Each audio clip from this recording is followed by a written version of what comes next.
The Sierra Nevada Astronomical Observatory stood solitary under a star-studded sky. Inside, Javier meticulously adjusted the large telescope, his silhouette outlined against the glow of the data screens. At 35, he had dedicated his life to scrutinizing the cosmos, searching for signs of life beyond Earth. So far, he had found only silence. The hum of the equipment and the occasional beep of automatic alerts were his only companions in the stillness of the night. Javier sighed, rubbing his tired eyes. Then he saw it. A fleeting flash in the sky, too bright to be a shooting star, too erratic to be a satellite. "Impossible," he murmured, frantically adjusting the telescope controls. The flash intensified, approaching at a dizzying speed. Javier held his breath, his heart pounding. Suddenly, a blinding light flooded the observatory. When his eyes adjusted, she was there. The feminine figure, with softly blue-tinted skin and large violet eyes, floated inches above the ground. Her slender body was enveloped in what seemed like liquid light. Javier stood paralyzed, his scientific mind struggling to process what he was seeing. The extraterrestrial tilted her head, studying him with a mixture of curiosity and amusement. She extended a hand with long, thin fingers toward him. Javier, overcoming his initial stupor, took a step forward, fascinated. "You're real," he whispered, extending his hand as well. Their fingers brushed, and an electric current seemed to surge through Javier. Images of distant galaxies, exotic planets, and unimaginable civilizations flooded his mind. He gasped, overwhelmed by the magnitude of what he was experiencing. The night passed like a feverish dream. Without speaking a word, the extraterrestrial guided him through the observatory. Every time she touched an instrument, it came to life, showing views of the cosmos Javier had never imagined.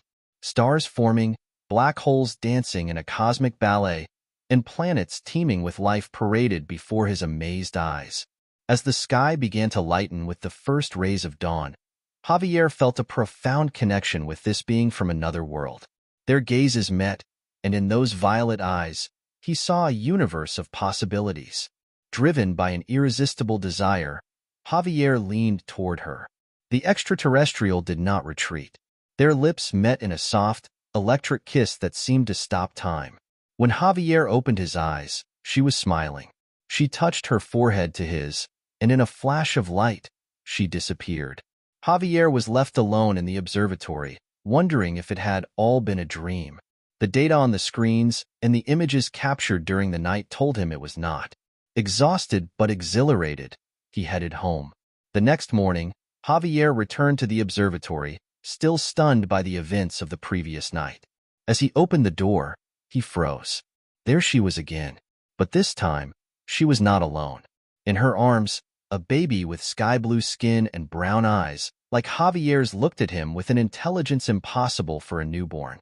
The extraterrestrial smiled, extending the baby toward him. Javier felt the world shift beneath his feet. His life, and possibly the fate of humanity, had just changed forever. As Javier held the baby in his arms, a wave of emotions overwhelmed him. Awe, fear, hope. The extraterrestrial, whose violet eyes now showed deep sadness, touched Javier's forehead and transmitted a telepathic message. In a language of feelings and images, she explained that the baby was a hope for both their worlds, a mix of the best of both species.